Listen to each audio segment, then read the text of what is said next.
Hey guys, my name is Steven, and today I'm bringing you another Pokemon X and Y Wi-Fi battle, this time against my boy Mervin, aka NorthWindOC, and I'm using the same team that I've been using in the last couple videos. His team actually looks relatively threatening. You know, that Ferrothorn, given that I still do not have any Fire-type moves on my team, is going to be a bitch to deal with.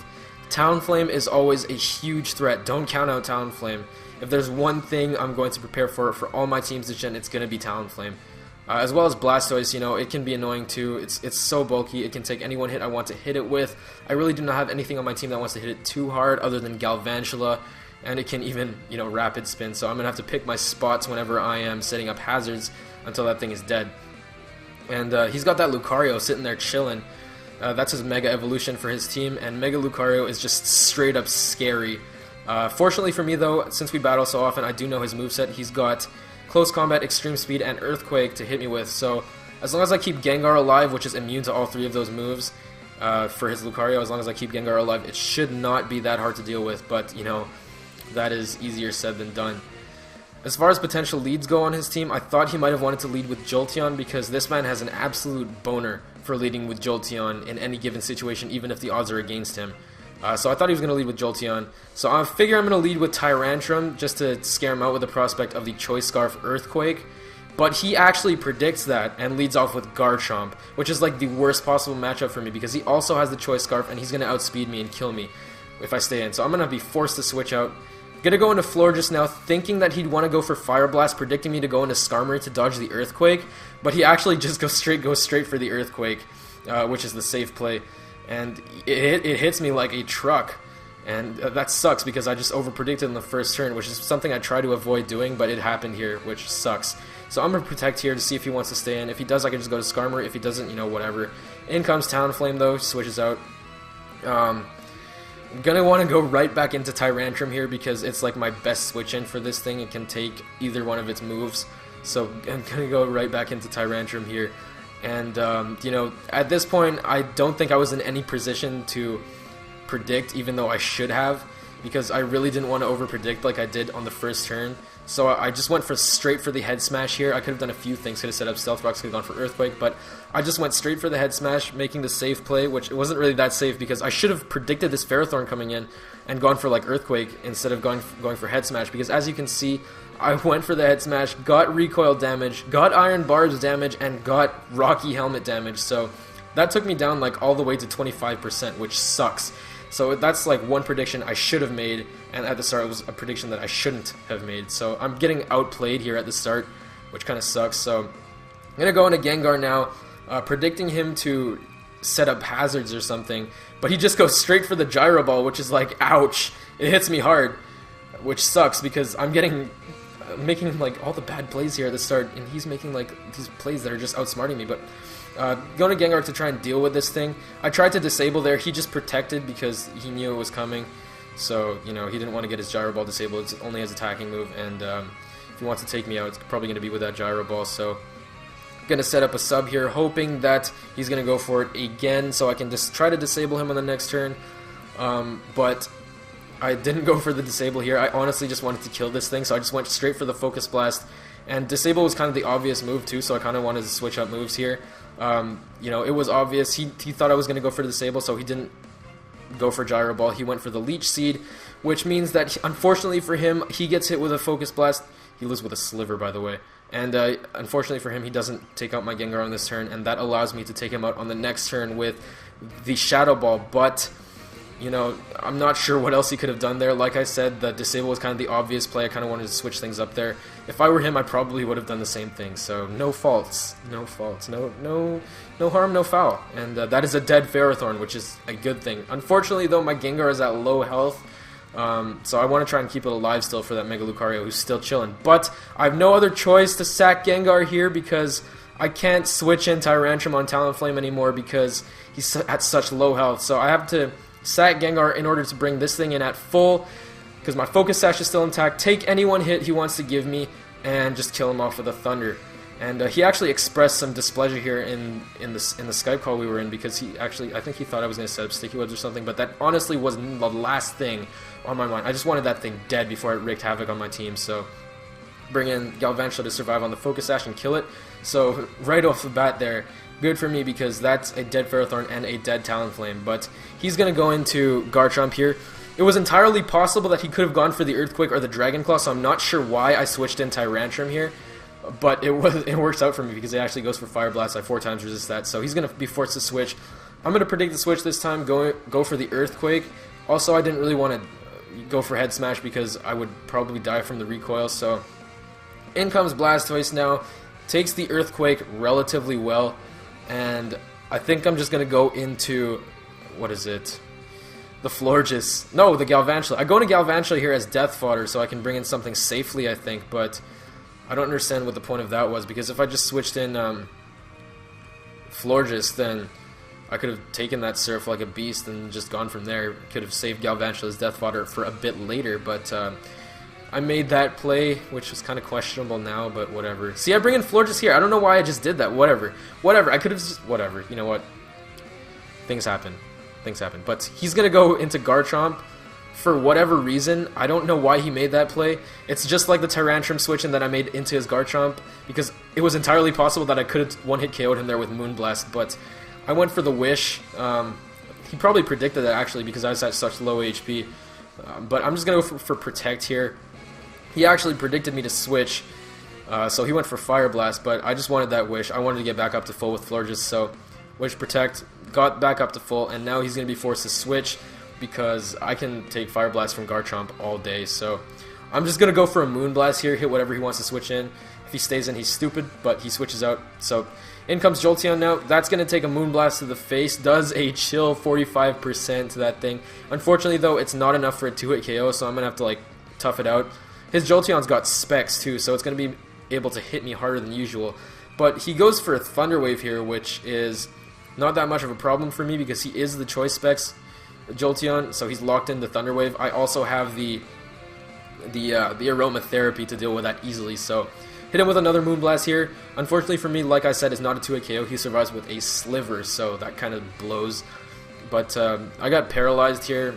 You know, it doesn't really matter because I can just go for the Aromatherapy again on the next turn and, you know, take whatever this Blastoise wants to do to me. You know, like I said before, on many times, Florges absolutely loves eating the frozen treats and drinking them waters because, you know what, Florges, it's just one of Florges' favorite things to do. Like, people just can't get this through their heads. Like, if you're gonna hit Florges with them water and ice attacks, you better prepare for it to do absolute shit nothing. So, GG. So I'm gonna set up a Wish here, just in case something happens. He's going to switch it up, go for Ice Beam, you know, on the off chance that he might get a freeze. Doesn't happen, unfortunately, for him. But, yeah, I mean, like, right now it's like this awkward position where, you know, we can't really do anything to each other. You know, Moonblast isn't going to do shit, nothing to him. Ice Beam Surf isn't going to do anything to me, so it's like this awkward situation where it's like stalemate, you know. Can't really do anything to each other, so at some point here, I'm planning on switching, possibly going into Skarmory to, you know, phase him out so I can deal with him later. But I want to set up a Wish first so I can pass the Wish to Skarmory, take any one hit he wants to hit me, get the Wish, and then roar him out. But he goes for Protect here, just thinking that I'd probably just go for another Moonblast, but I just set up a Wish here because on the next turn, this is when I was planning to switch to Skarmory to phase him out. But as you'll see here, I think we both switch because I think we both realize that this is kind of a stupid matchup, you know. Stalemate, it's stupid, so gonna go into Skarmory here. He's gonna also switch because he realized it as well, like I said. He's gonna go into Jolteon, which is not the best matchup for me, obviously, so I'm gonna go straight back into Florges like it's nothing. Just go straight back into Florges. Take whatever he wants to go for. Actually goes for that Specs Thunderbolt, which actually kind of does a lot. It does like 30%, which still isn't that much, so I'm able to take another one and go for another Moonblast here to take this thing out. And, you know, I think that's what happens here. I'm getting ahead of myself a bit. But, you know, things are shaping up quite nicely, is what I'm thinking right now. But that actually is not the case. I thought things were shaping up nicely for me, but it's not, because he's still got that Lucario chillin'. I don't have Gengar anymore, and he sends it in. At this point, I thought I had lost, because there was nothing I could do to prevent him from setting up a Swords Dance and sweeping the rest of my team. But instead of going for Swords Dance, he goes for Close Combat, straight for the Close Combat to take me out. So I just stayed in to die, you know, like I knew that I was going to get swept at this point. But, you know, he didn't set up the Swords Dance, which in my opinion is what he should have done, because now I'm able to bring in some Tyrantrum to revenge kill him. He's not going to be able to kill me with the unboosted Extreme Speed. If he had set up the Swords Dance on my Florges, he would have been able to kill me with Extreme Speed, and from there he would have enough momentum to fucking demolish the rest of my team.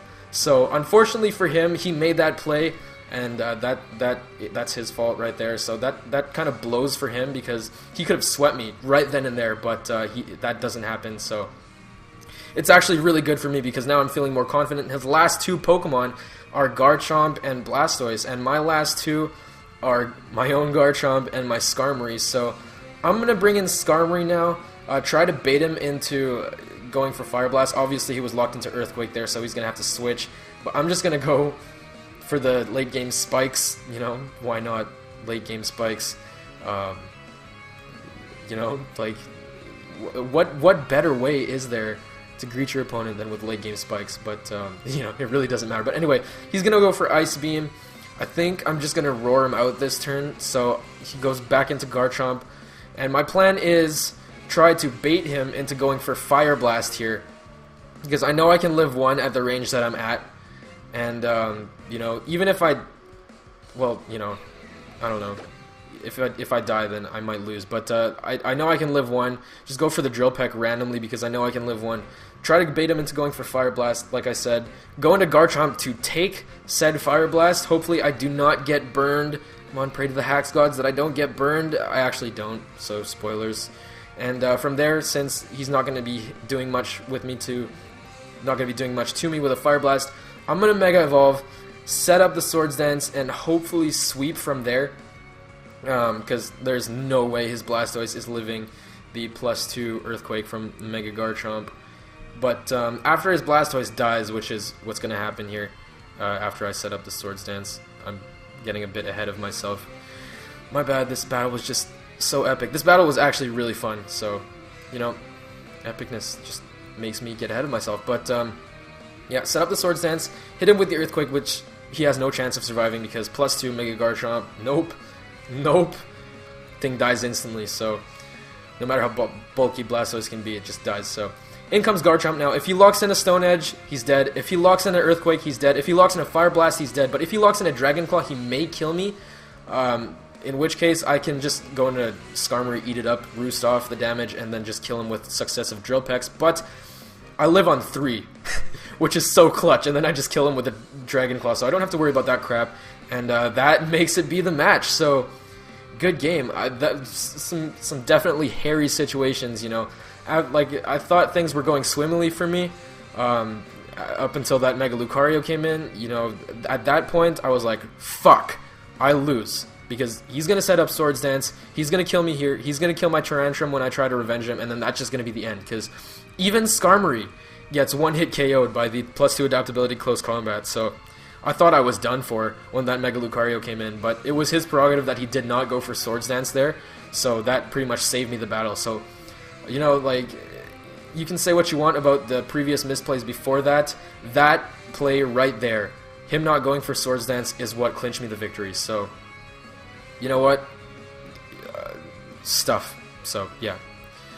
Anyway, that was a really fun match. Went right down to the wire. My Garchomp was at 3 HP. I think my Skarmory was at like 30%. So, yeah, I mean, very close victory. But, yeah, fun battle. I guess I'll see you guys in the next one. And, yeah, peace.